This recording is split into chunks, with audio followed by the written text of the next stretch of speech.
Today's Hollywood blockbusters are specifically being crafted to appeal to Chinese audiences, and pass muster with the Chinese government, according to Wall Street Journal reporter Erich Schwartzel. He highlights a few notable situations of product placement. In the 2014 film Transformers: Age of Extinction, Mark Wahlberg's character withdraws money from a China Construction Bank ATM while in Texas.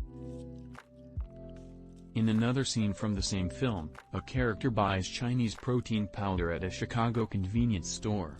And just 10 days after its release, Age of Extinction became the highest-grossing film of all time in China.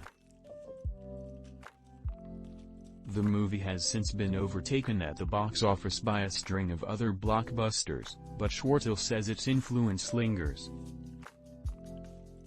Schwartzel has trained his eye to spot what he calls Chinese elements in movies. "You'll start to see it everywhere," he says. "I go to the movies now and I can see the Chinese cell phone, even if it's blurred in the frame." In his new book, Red Carpet: Hollywood, China and the Global Battle for Cultural Supremacy, Schwartzel writes about China's growing influence on Hollywood. He contends that China has watched as Hollywood films helped sell America to the world, and it wants to do the same. As China has broadened its ambitions on the world stage and tried to become a bigger and bigger player in global politics, it has seen how culture can play a huge role in helping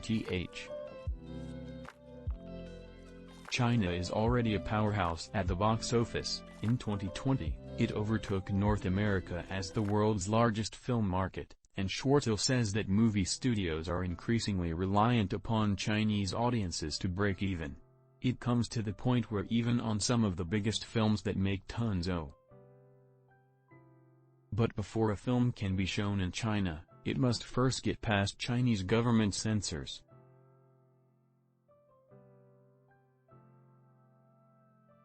And Schwartzel notes that the Chinese government has been quick to punish studios that take on topics it doesn't want the Chinese public to see or that it feels will make China look bad. No studio in Hollywood today would touch a movie that concerns a storyline involving the Uyghurs or Xinjiang or Because of the economic muzzle that China has on the studios today, those things are just complete non-starters. On China opening up to American films in the 90s, it started in 1994, and a couple of things were happening at the time.